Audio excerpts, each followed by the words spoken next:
Liebe Gäste, ich darf Sie ganz herzlich begrüßen zu einer Veranstaltung aus der Reihe Widerständig im Gespräch. Heute bei uns Diala Brisly. Welcome, Diala, in Salzburg. Thank you. Yeah, we're having this conversation tonight in English. Yeah. It's a pleasure to have you here in Salzburg with us. Yeah, I'm happy to. Yeah, as I said in German, we're having an event series called Widerständig or Resistant. And the main focus of these events is on the stories of people, on the stories of people who disapprove or stand up for something, who leave the comfort zone, people who resist. The initiator of these events is Friedensbüro Salzburg.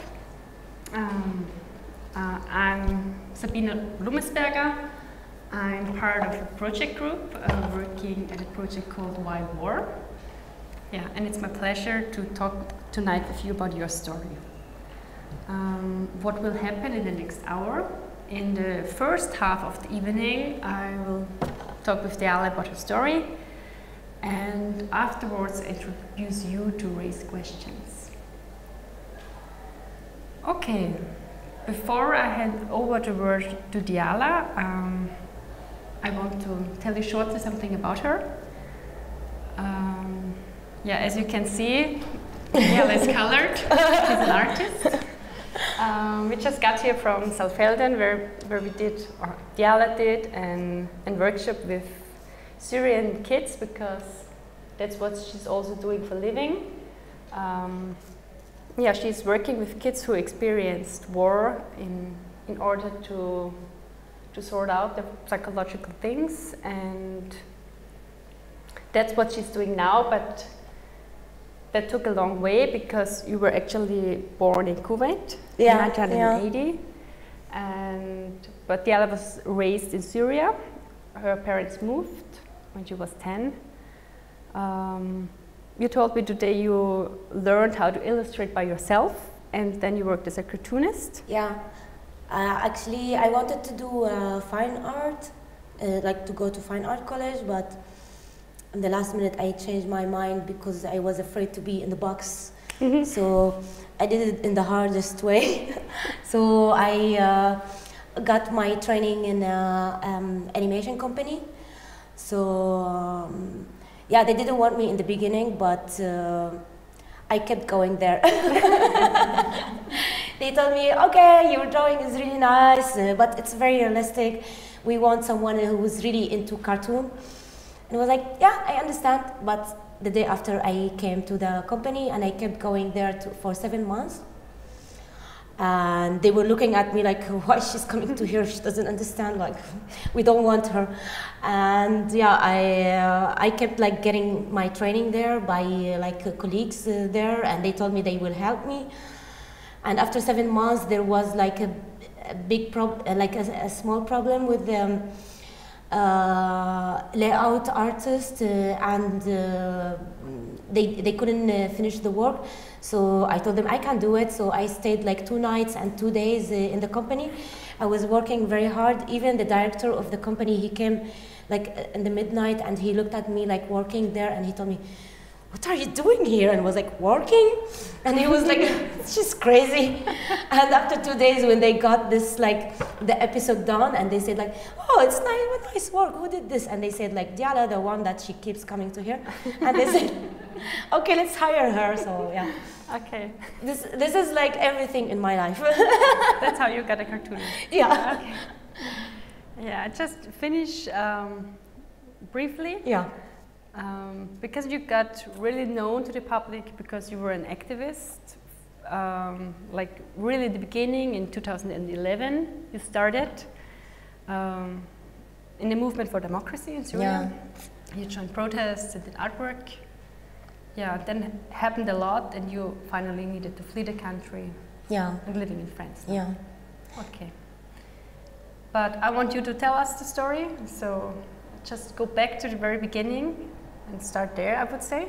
Yeah. Yeah, I would like to ask you if you can tell us about the very beginning. Yeah. About you growing up, about the family environment. Yeah. Oh, family environment. So yeah, It was tough.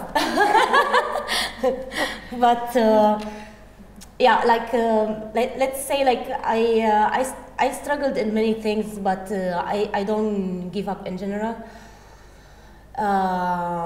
Like when I worked, for example, in this company, after I learned a lot from it, but after 5 years, I felt like I'm repeating myself. So I decided to leave and do freelance work so I can choose and be picky. But in 2011, when I was always frustrated. All my life, I was always frustrated. But because the work was always commercial, and I don't like to do this kind of work. And in Syria, it's really hard to do any art for activism or like for social issues, or for everything is forbidden. So you have nothing to do but commercial. So when the uprising started in 2011, I didn't think of like being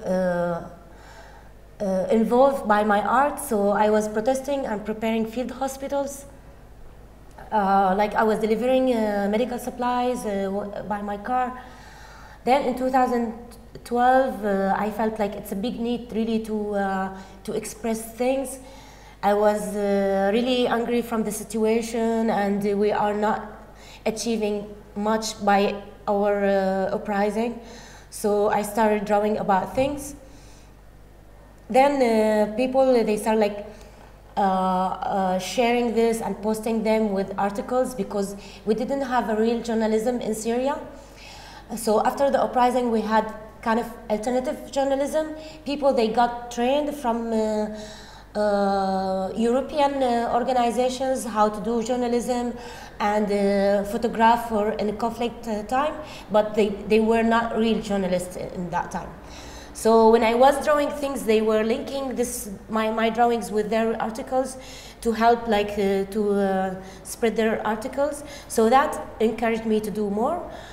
And yeah, I didn't think like I will be involved in this, but then I became addicted, like, because I was really very involved in the Syrian uprising. So then I was drawing all the time about things.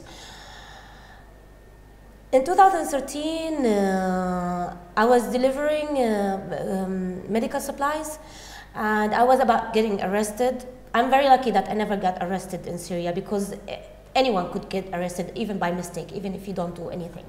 So I did a lot, but I never got arrested, so I'm really very lucky. But there was like a moment they were about to arrest me, but they didn't find the things that they were under the seat in my car. I don't know. He was drunk, that soldier. So, and then I thought like, okay, this is my last delivery. Every time I was saying like, this is my last one, but then I took the decision, and I thought like, I don't want to stay in this huge waiting room in Syria. So I decided to leave. And after a month, I left to Istanbul, but in Istanbul, I thought like I can continue with my activism. But then I discovered we are going out and protest in a foreigner country. This doesn't achieve anything but making us feel relieved about ourselves, which is like illusion, because it doesn't change any political situation in general. So I felt like really very bad of protesting or anything, and I couldn't find a job, so I kept like drawing about that political situation. But then I decided to move to Beirut, because in the refugee camps there, they don't have really enough organization to take care of these people. People there, they rent their tents. Like, most of the world, they don't know about this. Like, refugees there, they pay the rent of their tents to live like in a very humiliated situation. It's not allowed for them to work. They pay the bills for electricity, water, and if they are lucky, internet. So, and the kids, they can't go to school. It's not, most of the kids, it's not allowed for them to go to school. So we have this another solution, that is alternative education, and they are by school tents. And it's really not easy as well, because from time to time Lebanese army, they just close this camp area, and sometimes they just burn the tents, and nothing is stable really. But it's the only solution now we have for Syrian kids, that they are really far from education. So we keep doing this, like opening this alternative education centers and school tents. So there I started like my initiative to do murals in this school tents and alternative education centers. I started in Arsal. It's a town in Lebanese-Syrian borders, and this was my very beginning, and kids, they really loved it, and that encouraged me really a lot. Like, kids, they were really amazed, and they wanted to go to school because of this, and I thought, like, that's it, this is the solution. So I started like doing this in different refugee camps in Lebanon, and kids, they started coming to our tent, and they were asking us, like, could I register here? This school looks amazing. And there's a lot of kids, they never knew even school before, because they were really small, like 8 years old. This is like the same age of the wartime. So, but the problem is there wasn't enough places for our kids. So like all this big effort that many activists and other people from even Europe, they are doing in refugee camps in Lebanon, it's still not enough to cover all Syrian kids to go to school. Yeah, and I was doing like also workshops, art workshops with kids.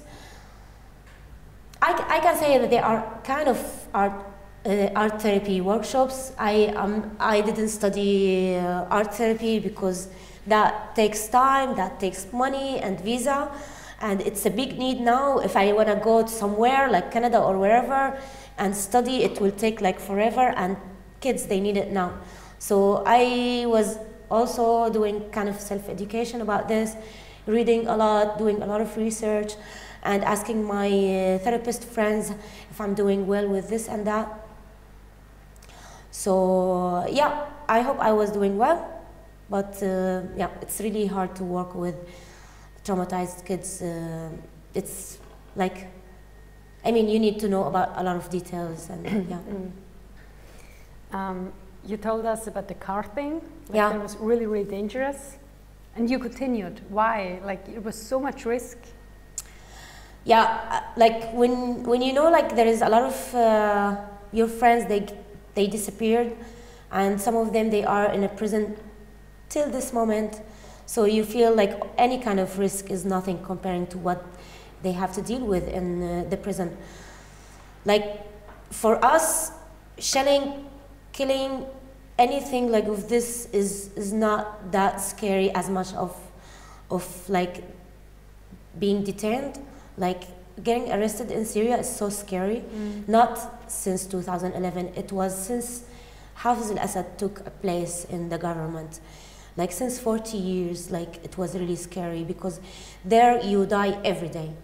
Like, you wish to die, like, because like most people, they went out of the prison, they said that like we were begging for like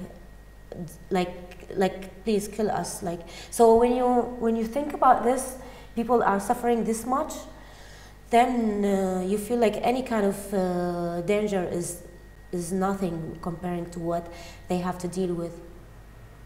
And you started protesting because you just got into it, you said? Because it was always very risky to do it? It was, you still started? I mean, in 82, there was a big massacre in Hama because of they tried to start with the revolution. And yeah, in the media, like Syrian regime, they addressed it like it's an Islamic revolution, but communist people and Muslim Brotherhood, they were involved together with this.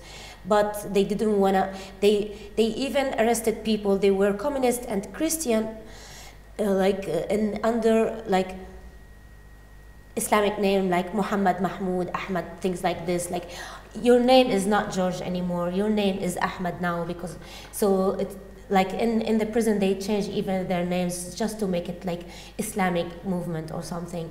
So like, I mean, the whole world, they will be like by Assad side instead of the revolutionist people side.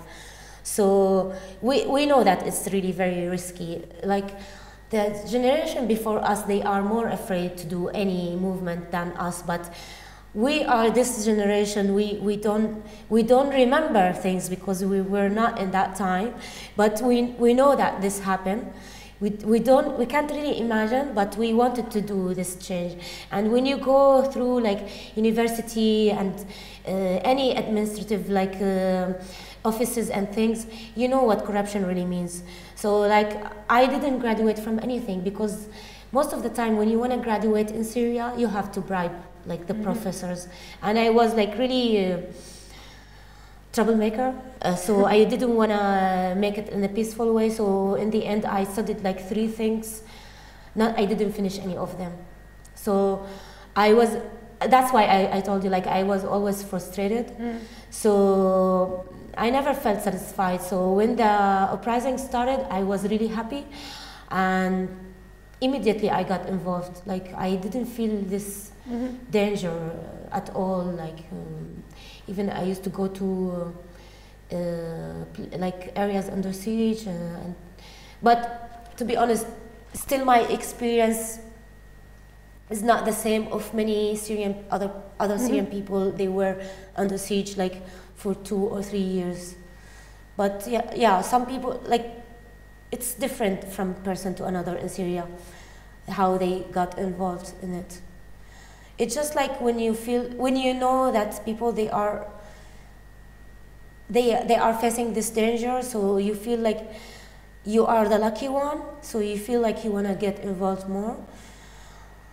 Like for example, in 2012, we decided, many activists, to change our names in social media to our real names, because before we used fake names. My name was in Facebook, for example, was Elvis Brisly.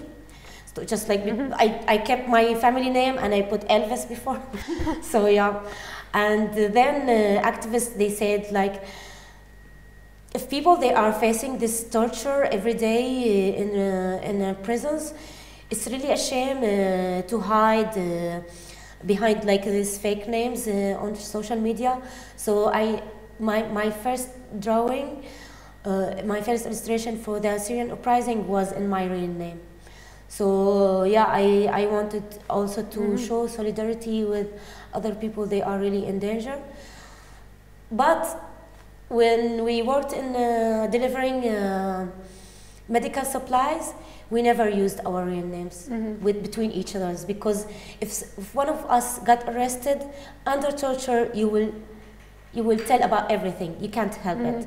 So we always called each other, talked to each other with fake names, like because it makes it easier for anyone who get arrested to tell about these names, and they mean nothing. So they won't feel guilty inside, and we won't be arrested as well. So what exactly did you do? You put medical supplies under the car seat and brought it into hospitals? In the beginning, in 2011, I used to fill my car, so I couldn't even see from the mirror, like behind. But they were not checking really much. But in the end, because Damascus became like little islands because of the checkpoints, so it became like small little bag under the seat, and even this like was really hard. So sometimes we used to walk with our medical supplies just to cross a checkpoint after the other, because they don't check, most of the time they don't check walkers, but they check cars. So that was our tricks. And you got lucky to not get caught. Yeah, like my sister got arrested by accident, and she didn't do much, but I didn't get arrested. It's just like a luck, I don't know. So that's one thing you did, but you joined street protests? Yeah. What other forms of protest did you choose? Like there was a campaign, we want Syria for all Syrian. And yeah, there was a group of women actually doing this.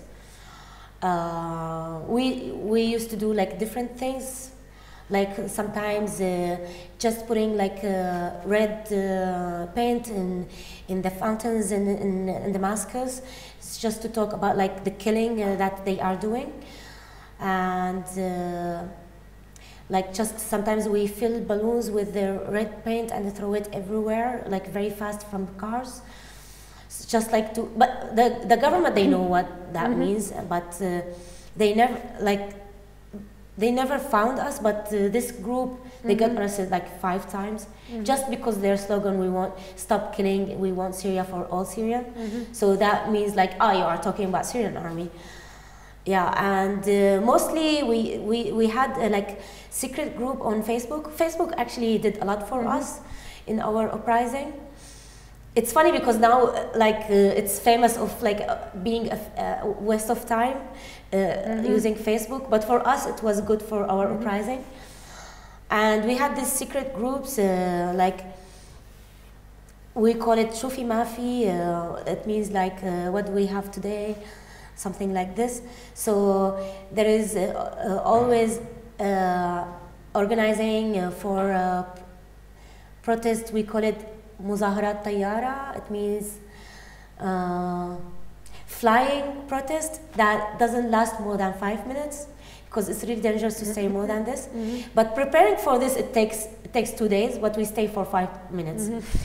Like some people, they go to the area and they study the map of the area, and they see where the like security troops they have their points, and they post this map on the secret groups.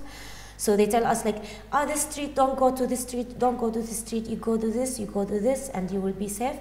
You come in the very specific moment, and you leave after like 5 minutes, or after we say like, just break it up, like, and leave.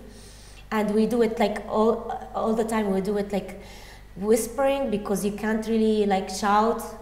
In Damascus, it's really hard to protest. So we come and we gather, and out of sudden we like get out our sprays and we try to spray. Sometimes we don't have enough time to finish the graffiti, and then someone comes and tells us like, just go, Farkesh and things. And we go, because immediately the troops, they come with their guns and they start shooting.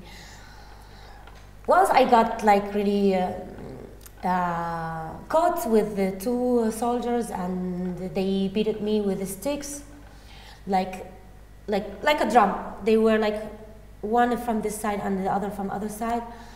And I remember that there was like a lot of YouTube videos to raise awareness, how to make a protest, how to protect yourself. And I was like about to surrender. I thought like I will get arrested immediately. It was like really painful, but I remember they said like, don't give up, you always can jump and run, and you can survive. And if they arrest you, tell them, I don't know, I found this group of people standing there, so I stood with them, I don't know what's going on. Just pretend that you are an idiot. It's the best way, because once you look like intellectual or something, they immediately take you, and they arrest you, and they might torture you. They don't really like intellectual people. They are the most scary creatures for them. So because of this, I had a lot of adrenaline. I jumped, I don't know, I felt like I'm flying, so I managed to survive. So it was the first time I was about to get arrested, and the second time it was the car thing. But yeah, I was lucky again, like I managed to survive. You remember that YouTube video in that moment? Yeah, I remember this. Yeah, many people, they really did a very good job, like raising awareness, how to do things, and how to do protest and do strike and boycotting things. But the thing is, like, not all people, they really believed in this. So not a lot of people, like, they really followed this, and they did boycott. And they thought like it's useless. And I think like if a lot of us, we did it like that will be something, but a lot of people, they didn't believe in it. So that's why. And yeah, of course, rich people in Damascus and anywhere else, they didn't want to lose their business because of the revolution. So there was this thing, like, even if they are against the revolution, against the regime, but they didn't want to lose their business. Even like that evening when we did this protest, and I was beaten in the street and I was about to get arrested. So it was in a big market area in Damascus, kind of like rich market. So people, they were like, oh, you don't know even how to do protests, you did it wrong, and they were like judging us while we were, and I was like, if you think we don't do it well, so you can just join us and tell us how to do it well. But yeah, a lot of people, they had money, they didn't want to do it. Yeah, and now the form you use for your protest is art, mostly? Yeah. Yeah. You started that in Syria? Yeah, I started in 2012 and I continued with this. I didn't think about it before. I thought like being in a revolution means more being in the street and like protesting and things. Then I started like doing this art just because I wanted to express my feelings. And then I, like when people, they start using this for media and like just to to tell about stories, I thought like, oh, okay, that could be really useful for our like messages and things. Then I was contacting always people under siege and people from the Free Syrian Army. And there was a young man, he was like 17, 18 years old. He was in the Free Syrian Army and he lost all his family. That's why he joined this Free Syrian Army. And we were talking all the time online. I had always friends, we were just chatting by Facebook just to know the news because you can't trust journalism most of the time, so you need people in the field. And he told me, yeah, your art is really nice, but do you think you are going to fall down Assad by your art? This is like really stupid and you are not going to change anything with this art. So I kept this in my head and I was thinking like, at least I have this tool. I don't know how to do anything else but like art. So especially when I went out of Syria, I did more art than before because I wanted to tell at least the world that what kind of time that we are going through. And I wanted to tell the world like we deserve to change in Syria. We deserve to do revolution. Why people, they think we are violent because we are going out to protest, while we were protesting with red roses, with bottles of water, give it to policemen, and people, they didn't trust us and they thought like we are like extremists and things. It was like really very unfair for us to have this kind of reputation in our revolution. And then like when I started like working in supporting alternative education, I thought like art could be really useful with this. So I kept doing this. I was using my art for any kind of cause. Yeah, I don't know, like, I thought if I know that to do this well, so I can use it in different ways. I wasn't sure about the results, but it's better than nothing. Yeah. And then I discovered that could be really useful for raising awareness, and all these schools, alternative like education schools that we opened, that was because of art. So you can do a lot of things, and even me and my other friends, musicians and theater players, they did a lot of like music therapy, art therapy, drama therapy, and the parents, they used to come to the centers that we used to work with, and they said like, thank you very much, like we don't have to take our kids to therapists anymore. Some kids, they didn't speak for a year or two. They thought like they are not going to speak anymore, so they started speaking, and they don't pee in their bed anymore. It did a change. You think like these things, they don't make a change, but they make a change. we were not sure even that will make change, but yeah, every project we finished, it was very emotional for us. We went out to celebrate, and sometimes we cry, and yeah, it's like magic. We didn't know much about it because it's our first experience working in a conflict zone or conflict situation, and use art for this. Would you say there is a role model or someone who inspired you to go this way, or some person that you look up to? Yeah, for me, my inspiration is Hayao Miyazaki. He's a filmmaker, he's an animation filmmaker, he's Japanese. He didn't work in a... He did a lot of movies about war, because like when he was a kid, he faced this. But also he put a lot of messages in his work. And he really thinks of the whole world, like that environment, how to save the environment, and he talks about the war and how you can become, like really, how you can build peace, and his art is really, his work is really amazing, and like the animation and everything is so sensitive, like when you look at it, and every time you look at his movies, you discover something new. So. And we were raised on his like TV shows before he used to do TV shows. So we had a lot of Japanese animation in Syria when we were kids, and his animation was one of them. So he was my inspiration actually, because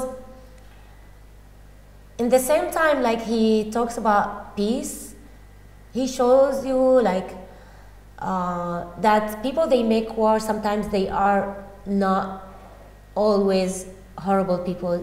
Sometimes they are just involved by coincidence or mistake or something. So he likes to do this balance between peaceful movement and people with war, and how you can have always hope that you change the point of view of people they make war. So you would say you still need to try to somehow talk to the other person, even if there's conflict, like in some situations? Yeah. So sometimes dialogue is the only way, or like how would you see this? Actually, I think it's really hard, like, because like when you lose someone from your family, or like lose friends or something, it's really hard to think about it without thinking of revenge, and like this transitional justice is not an easy thing to digest, you know. But if we don't think in this way, we will never have the chance to stop the war. One day we will all go to Syria and we have to live together again. So it's not an easy thing, I know.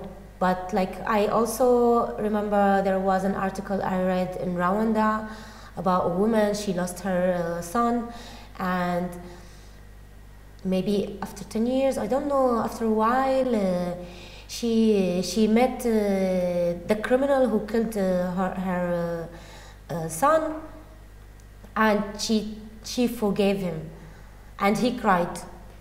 And I still think about it. I don't know, she's really brave to do that, but she thinks of like the majority more than thinking of her son. So that is inspiring for me, like just to really to focus on building peace than just focusing on like having revenge. So yeah, it's not an easy thing. It's super hard, and I don't judge people of that they think of like taking revenge in return, but it's not a solution. Usually, I don't want to judge anyone who had to hold a weapon, because in Syria, the revolution had to be armed in the end to defend themselves. I am against this, but I wasn't in their situation. Who I am like to say like, no, we have to be peaceful. I mean, they suffered a lot. Some people, they lost all their family, like all of it, and they stayed alone. So how could you mentally to keep this But for me, I think the solution is to be with peaceful movement. I just don't want to judge anyone. Okay. Yeah. I want to come to the quote now that we ask our guests to bring, like a slogan or some phrase that describes them. Yeah. Can I ask you yours? Yeah. I met a guy in Europe, and like he told me, you are just a drop in the ocean. You think you are going to change the world by your art. It's nothing, and everything, like all these kind of things. And he told me, you don't look like a refugee, but it's not a point. So, but before I was like processing this in my head after I left Syria, I thought like, we are useless, we didn't achieve anything, now our country is destroyed, and all we did is to protest. So it could be really depressing and disappointing for us. We did all this and we achieved nothing. We achieved the opposite. But to make it easier for yourself, like you have really to understand, like to make it easier, to divide your goals, to make it smaller. So he told me, this guy, he told me like, you are a drop in the ocean. So for me, I am a drop in the ocean, and I want to be a drop in the ocean instead of mountain, because drop in this ocean is full of drops. They believe in this ocean, and we all together we can do something. I mean, all these people, they did big things. They started from a drop in the ocean, and like achieving small things, small goals is better than nothing. And I don't think we really have to suffer and have overthinking, and we are useless and these things, and then we feel like we are doing nothing. Instead, we can really have peace with ourselves. We have like small goals, and we achieve them, and we can then reach to things step after the other. So my slogan is being a drop in the ocean. I think it's better to be a drop in the ocean. A mountain is a big responsibility. Yeah. I mean, it's big. Would you say that's one of the biggest challenges, like in your protest, that what you achieve is just so big? Yeah. Yeah. I mean, I think if we really believed in this, like taking small roles, even in our revolution, maybe the situation would be different. But what happened, like we were like carrying like really very heavy responsibilities, and we thought like we are going to change 40 years by like just going in the street and just protest. But it doesn't work this way. We had really to be more prepared. So I believe in like achieving small things, and like don't put a lot of responsibilities over our shoulders. So. Okay, then I want to come to the item now that our guests also bring to us when they have in conversation. I have it in my pocket. You brought this necklace. Yeah. Why did you bring this necklace? Like, I'm curious. Show it. Yeah. It's not fancy at all. But I keep it since like more than 10 years. I got it from Damascus. In Damascus, like Damascus is really very famous of handmade things, and they are really cheap. It's not, they are not trendy at all. Like when I went out of Syria, I discovered like, oh, handmade things, they are really expensive. But in Syria, they just make them, and they don't think it's artsy thing. But for me, they are really beautiful, and also I'm trying to not do attachment on things anymore. So like I have things, I keep them since a long time, but now I always think like I don't have to do any attachment to anything, anyone, any place. So that's why I brought this. because I'm trying to free myself from having any attachment. Yeah, you can keep it. It's too pretty. No, I'm trying really to set myself free. You would say that's your coping strategy to handle all of that? Yeah, because like I moved a lot since I left Syria. I'm still moving, and I think I will keep moving for 2 years because I still didn't find home. Yeah, it's so hard, and so my mechanism to cope with this is not doing any attachment. It's tough, but what could we do? So that sounds like you're not done protesting. You continue your work. You're still keep going. Yeah.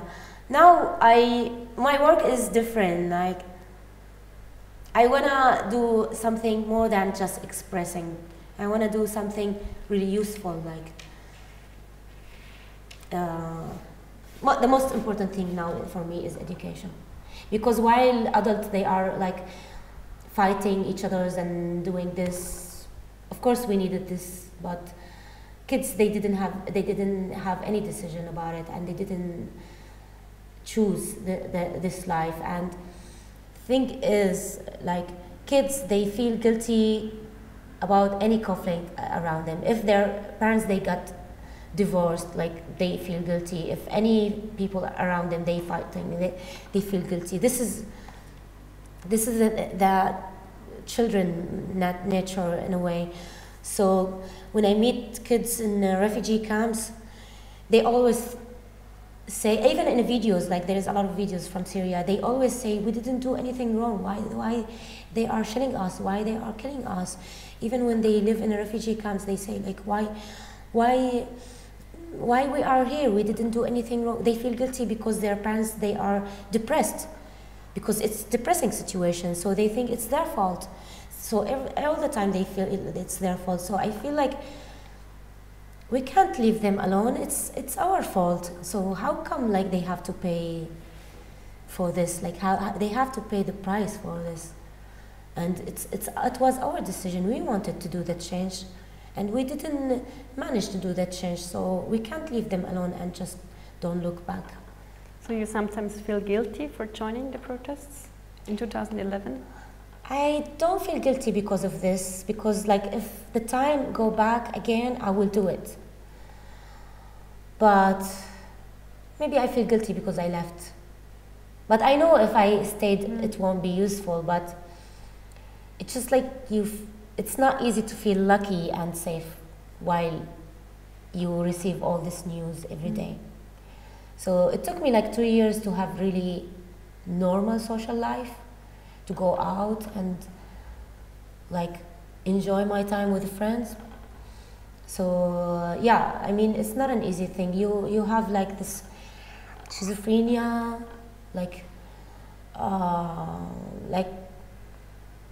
I mean even when I was in Lebanon, I used to go to refugee camps, spend all my day there, and I go back to Beirut, and my friends they call me when I want to go out to some bar and things, and I feel like, what is this double standard life?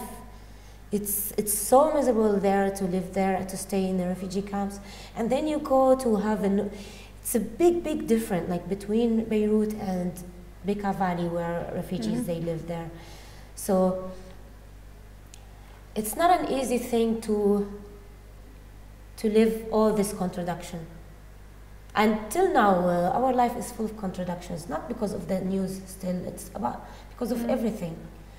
People, sometimes I meet people and they think we are tough and we don't have feelings, and it's not just this, but we can't get hurt anymore, it's not an easy thing for us. And I mean, our conflict, it's much bigger than small stories, so. Too big to solve. Yeah, and you have always to protect yourself to not be hurt, because we got hurt enough, and so we can't really handle it anymore. Yeah, this is like all about contradiction, like life, and feelings, and the conflicts, or overthinking. Just like guilt feeling. Okay, I think that's a good point to finish. Thank you, Diala. Yeah, oh, of course. Yeah. For telling us so much about your private life and your experiences. Thanks for listening to me. Don't have here in Austria. Yeah. Luckily.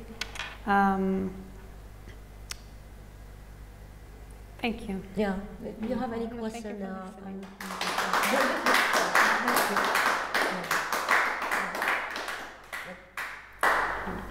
Yeah. If you have any question, Yeah, I'm wondering if you say that you now are trying to don't get too much in contact with deep emotions, to be safe of that, of getting hurt. How do you make your art? Because I can imagine making art without getting that connection to your really deep inner feelings to contain. Yeah. This is part of the contradiction. I mean, art is helping me to communicate with my emotions, because I don't put it out. I don't try to use it in my social life. So I live in my bubble with my art, and I put it all in my art. Because like I had time, I was isolated for a long time. So anyway, I didn't have social life. So like I lived in a little village for a while. I didn't have any social life anyway. So all my emotions I translated to art, but I am lucky that I do art, so I can translate it to this.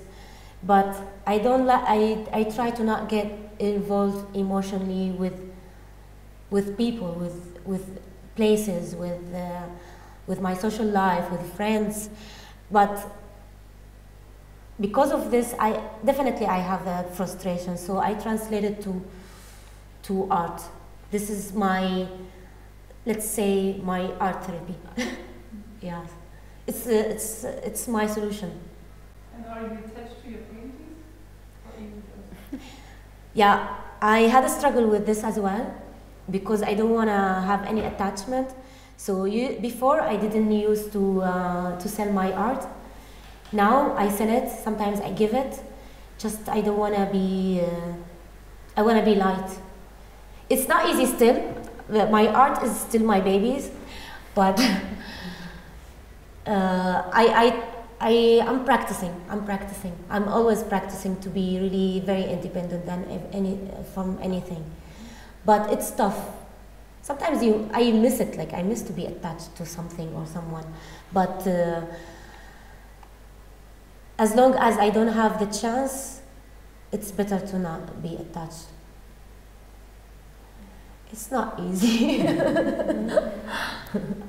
Yeah, sometimes you have like a high level of emotions. Sometimes you feel like, oh, I'm drama queen. I don't want to do this. I want to be like chill again. And, yeah. Yes. I wanted to ask more about your work with the kids in Yeah. the refugee camps. I can imagine that there are really emotional situations Yeah. too with the children that experience so much. Yeah. How is this work for you? What did you experience there? And also, which reactions comes from the kids? Yeah. Yeah. Yeah. I used to volunteer with kids since I was 17 years old, and the first thing I learned, maybe also that affected me about this attachment thing. Do your best to help the kids to not do attachment on you, because if they think that you are their hero, then they will think that you are going to take them out of their situation, which is really very heartbreaking for the kids. So when I go to refugee camps, of course we have a good time, of course they will love you and they will love to spend time with you and everything, but you really have to be careful to not get emotionally involved, because if they think like you are their hero and you don't go back to them anymore, they will really be hurt. And this is not what we want to have, like by working with them. once I worked with one kid, and working with one kid for 2 weeks, even if you do your best and you don't give hug and you don't show any emotions, he got attached on me, and that was really very tough for me. And he was sending me always like messages, and he wanted to talk to me all the time. So I asked my therapist friend what could I do with the situation, and he told me the only safe way that you go to him and talk to him as if he's an adult, because if he can have depression as an adult, he can understand this as an adult. So I went to him and I told him, I work with many kids. I can't really stay in contact with you all the time, because if I will stay in contact with all the kids, I can't really have enough time to talk to all of you. And I was really honest with him, but it wasn't easy. Like, I cried after this. It wasn't an easy thing, but I wanted him to be strong enough to stand for himself, instead of thinking that I am the hero. And in general, it's better to think.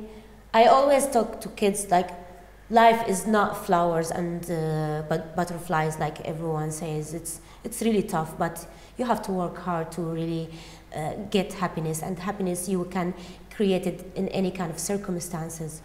So I do my best to be really very honest with the kids. I don't want to say this like very trendy, cliche, positive words, because this is not true. And they know it's not true. They work in farming for 8 hours a day under the sun. So if you tell them things like this, they won't even believe you. So yeah, first thing, I try to tell them about my tough life. I didn't have easy life when I was a child, but look at me now. I have my career and things. So then they have hope, like, yeah, if we have a tough life, so in the end we might achieve something. But if you tell them like life is great and everything is fine, so they will think your life is easy, but our life is not. So they won't even believe you. So it's better for them to know that no, life is really horrible and tough, but we can do something out of it. So this is how I try to do it. But the most important thing, that they have to believe in themselves, not in us. It's really important. Sometimes I ask them to draw themselves as hero or stars, so they can really see their beautiful things in their personality, instead of just like thinking of other people as a hero or stars. Yeah. But yeah, it's really very emotional to work with kids. It's heartbreaking even for us, so we try to avoid this. I wanted to ask if you appeared a lot in the media in Syria, if you could see your pictures, or if you, yeah, in if Syria? You were writing about you, or yeah, yeah. Like my sister kids told me like, oh, I was in a art session in Damascus, and the art teacher said like, do you know Diala Brisly? Is she your aunt and things like? We know her art is famous now and things, but no one talks about like activism. So I feel okay about it, yeah. And mostly my work is in foreign media. It's not in Arabic, so which is good, yeah. But I try to avoid like Arabic, yeah, because of this. I won't feel really good to know someone got hurt because of me, you know. Yeah. I read that you published a children's comic magazine in Syria. Yeah. Is it still? No, unfortunately it wasn't sustainable because it was leaned on donations. and we were volunteering to work on it. Actually, there were a group of people, they started this, and I was super happy that they contacted me to work with them. They were really amazing, and they did really very, very hard work to do it. Sometimes they used to distribute it with motorbike, and like there was shelling here and there, and they were with motorbike going around in the villages to give it to kids. But we didn't have like really good funding, so it didn't last for a long time. It's funny because like before in Syria we didn't have the chance to publish much because everything it should like go through the security permission and things, and most of the cultural things they were not allowed in Syria because they were always afraid to raise awareness about freedom and things. So when the revolution started and we had liberated areas, so we didn't have government, so it was easier for us to publish like any kind of media or magazines. So we had 5 children magazines. Before we had one that the license we took it from Lebanon actually, and in Syria we didn't have any because it wasn't allowed, and yeah, liberated areas without government it was more functional, and we had 5. So I mean sometimes the government doesn't really organize things around. Yeah. But yeah, unfortunately it didn't last for a long time. It lasted like for 3-4 years, something like this. It reminds me of a man. I saw a movie of underground school in Syria, and there was one man who was creating the school. Yeah. With a lot of people, and he said, and it was beautiful because he said what we learned from the war in Syria is that we can do civil society, and that's what you are saying is reminding me of. Yeah, we always think of this.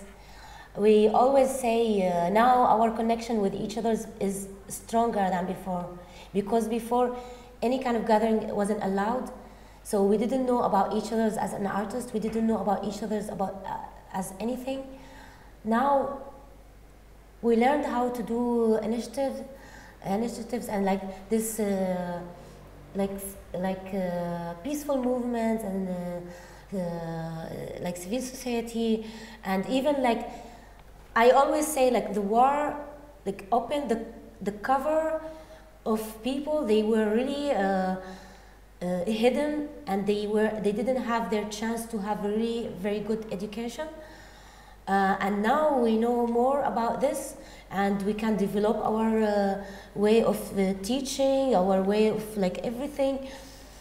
So we just needed this space, this freedom to work on our society, and this thing we didn't have the chance to do it. And now, because I mean, did we really need the war to do this? We just needed some freedom. But yeah, there is a lot of people, they always express this, that now they can be very creative with many projects, many cultural projects, like especially like in Kafrumbel in the north of Syria. They did a lot of theater plays that before it wasn't really a choice to do. And these magazines, for example, we had mobile film festival. Why can't we have like a normal film festival before? But there was always, now we have mobile film festival because it's the only tool, like under the war, you have to run with your mobile and try to do this film by like a very tiny tool. But all these cultural things were not allowed. For example, now there is a lot of people, they teach music in Syria, and they have a dangerous situation because of ISIS, for example. But before, it wasn't like that a choice. I mean, in Syria, it's not allowed to play, it wasn't allowed to play music in the street because that makes a gathering, and gathering means danger for the government and for the army.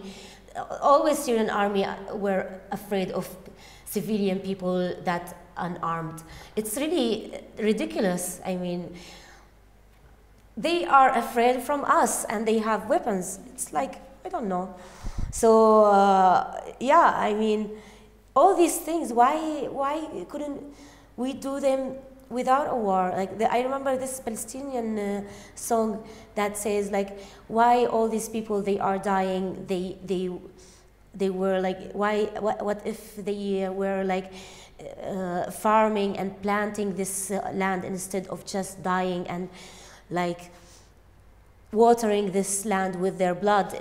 Why they have to die instead of like just making some art? So yeah, I mean, it's a weird culture that we have to die to achieve freedom. Why can't we just have freedom and do this, all this art and all this filming thing and this cultural things?